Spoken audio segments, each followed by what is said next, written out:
In my last video, I talked about how the dive computer needs to be your second purchase that you make, if not your first. So I've talked about the dive goggles and the computer.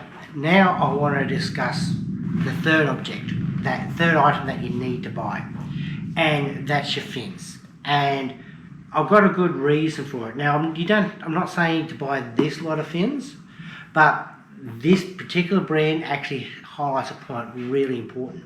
So these are Scuba Pro jet fins. Now the reason why I'm talking about this particular type of fin, it's not necessary for you to buy, but they are perfect for me. And the reason for that is these are actually quite heavy. There's a few kilos in these, and so you combine that with the other fin, that's 4 or 5 kilos in weight. And they are very heavy underwater. So they're very negatively buoyancy. Now, why is that so important? Well, can you imagine that this here is your entire dive profile? So that's the end of your fins there, and here's your head up here at this end. Well, when I dive, I tend to dive like that. I'm very top heavy. So I need to be able to bring myself back into trim. And these fins do the trick. So with these fins, I tend to dive like that, which means it makes it easy to move through the water like that there. You're pushing against the water much harder. You can sit in one space a lot easier, especially if there's a tiny bit of a current. You can cut through the water so much easier when you're trim. So your fins make a big difference to your trim. If you are sitting like that, well, maybe you want some some positively buoyant fins to bring you back into trim. If you're like that, you'll want some neutrally buoyant fins. So fins are very good. The trouble is, if you don't have your own fins, what tends to happen is you go to the dive centre, and just like the dive computers and everything else, they can supply all that information for you, but you don't know what you're getting. So what happens? Well, you get these fins, and all of a sudden you've got to sit down and work out how am I sitting in the water. So the first thing you need to do is you drop down and you try and work yourself out. Now, the thing is, if you're lucky, you'll be able to keep those same fins throughout the rest of that particular dive trip. But you don't know, you might end up having to get a different set.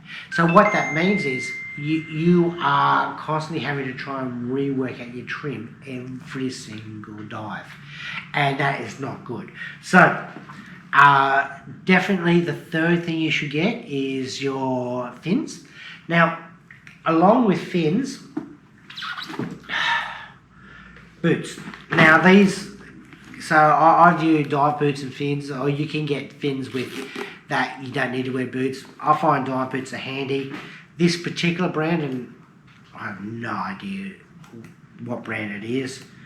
It says something, it did say something there at the end at one stage, but I like these because I can get them on and off relatively easy. Some of the dive boots I've had in the past, not so much. But yeah, so what you really want to do is have your own dive boots. You want to have your own fins, and with that there, you can go.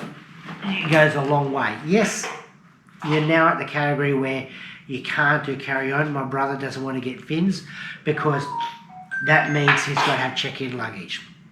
Personally, it's worth it. I mean, let's face it, all the other gear I've got is a lot more than that. But I believe that fins are probably better than your own BCD. Now, I'll go into that at some other stage, but as a rule, the first things you need to get is your own dive masks, a computer that suits your needs, and dive fins. If you have those three things, you're going to go a long way to really enjoying your dives, a lot more than just grabbing the stuff that they have at the dive centre. I'm not saying the stuff at the dive centre, there's nothing wrong with it, but by having all of your own equipment there, you're going to enjoy it a lot more, and let's face it, it's the whole reason why you're there in the first place. So anyway, cheers.